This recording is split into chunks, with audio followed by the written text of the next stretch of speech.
आज आपल्या कवठे महाकाळमध्ये भाजप प्रणित दोस्ती दहीहंडीचं आयोजन आदरणीय संदीप बाबा गिड्डे यांच्या मार्गदर्शनाखाली भव्य दिव्य स्वरूपात आजची दहीहंडी पार पडतीये आणि खऱ्या अर्थानं आपण बघितलं आमचे नेते या राज्याचे मुख्यमंत्री आदरणीय देवेंद्रजी फडणवीस साहेब यांचा 55वा वाढदिवस नुकताच साजरा झाला आणि या निमित्ताने आमच्या गिड्डे आबांनी विविध उपक्रम हाती घेतले। आपण बघितलं आज दहीहंडीचा उपक्रम 5,55,555 बक्षीस। आपण परवा बघितलं बैलगाड्यांच्या भव्य अशा स्पर्धा, त्या ठिकाणी 5,55,555 बक्षीस। आपण बघितलं त्याच वेळेस आदरणीय देवेंद्रजी फडणवीस साहेबांच्या वाढदिवसानिमित्त त्यांनी संकल्प केला आणि 5,55,555 वह्यांचं वाटप त्या ठिकाणी केलं गेलं।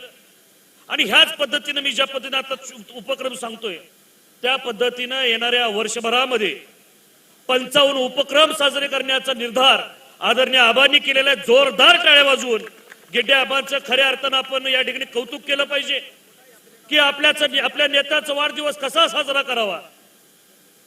तर एखादा बुके देऊन नाही, एखादा फूल देऊन नाही, एक सामाजिक उपक्रम घेऊन सामाजिक संदेश देण्याचा प्रयत्न आदरणीय आबा करतायत।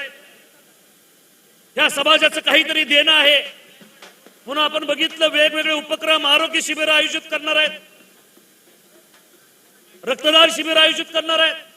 मगाशी सांगत होते की वेगवेगळ्या खेळांचं आयोजन आम्ही करणार आहे की जेणेकरून आमच्या ह्या विभागातील असणाऱ्या खेळाडूंना खऱ्या अर्थानं त्या ठिकाणी चांगली संधी मिळू शकेल। विविध रेकॉर्ड स्पर्धा असतील, म्हणजे बघा तुम्ही कला क्रीडा सांस्कृतिक विभागामध्ये एक चांगलं काम करण्याची मनोदय घेऊन आदरणीय आबा पुढे चाललेले। आता जर नियोजन बघितलं तर भव्य दिव्य असं दहीहंडीचं नियोजन, एखाद्या मोठ्या शहराला लाजवेल असं नियोजन।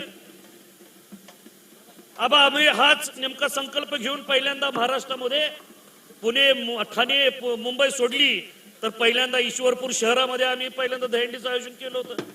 त्याच पद्धतीनं नंतर शहरामध्ये आपल्या सांगली जिल्ह्यामध्ये कोल्हापूर जिल्ह्यामध्ये दहीहंडी होऊ लागल्या। आज आपण बघा की मी मगाशी म्हटल्याप्रमाणे एखाद्या मोठ्या पुणे मुंबई सुद्धा सारख्या शहराला लाजवेल असं नियोजन आबा या ठिकाणी चांगलं सहकार्य तुमचं केलेलं आहे। खरं तर अजून एक तासभर गेला तर इथं उभारायला सुद्धा जागा मिळणार नाही अशी परिस्थिती आहे। अजून लोक येत आहेत, लोंढ्याचे लोंढे ग्रामीण भागातून इथं येत आहेत। या ठिकाणी मी मगापासून पाहत होतो मानखुरचा संघ सुद्धा या ठिकाणी सहभागी झालेला आहे आणि त्यांची मी कलाकारी बघितली, 6 थराची सलामी दिली आणि ते खालच्या खाली त्यांचा खालचा थर फिरत होता। म्हणजे नवीन काहीतरी या शहराला या विभागाला दाखवण्याचा प्रयत्न आदरणीय आबा करतायत। त्याचबरोबर रत्नागिरीहून संघ या ठिकाणी येणार आहे, त्याचबरोबर पुण्यावरून संघ येणार आहे, मुंबईवरून आलेला आहे, नाशिकचा संघ या ठिकाणी पोहोचलेला आहे आणि त्याचबरोबर आपल्याही जिल्ह्यातील तासगाव असेल, इतर विभागातून असेल, शिरोळ सारख्या भागातून सुद्धा या ठिकाणी संघ येणार आहेत आणि खरोखर नेत्रदीपक असा या ठिकाणी उत्सव पार पडणार आहे। आबा तुम्हाला मनापासून खूप खूप शुभेच्छा या ठिकाणी देतो। तुमचं काम अतिशय चांगल्या पद्धतीने सुरू आहे। भविष्य काळात ही तुम्ही असंच या पद्धतीने काम सुरू ठेवा, निश्चितपणानं कोणती अडचण तुम्हाला येणार नाही। भारतीय जनता पार्टी संपूर्ण ताकदीने तुमच्या बरोबर राहील हा शब्द ह्या कार्यक्रमाच्या निमित्तानं आबा मी तुम्हाला देतो आणि या ठिकाणी आम्हालाही या ठिकाणी तुम्ही बोलवलं, सत्कार केलात, बोलण्याची संधी दिलीत आणि एक चांगला कार्यक्रम बघण्याची संधी तुम्ही मला दिलीत, त्याबद्दल तुमच्या सर्व सहकार्यांचा या ठिकाणी आभार व्यक्त करतो आणि थांबतो। जय हिंद, जय महाराष्ट्र।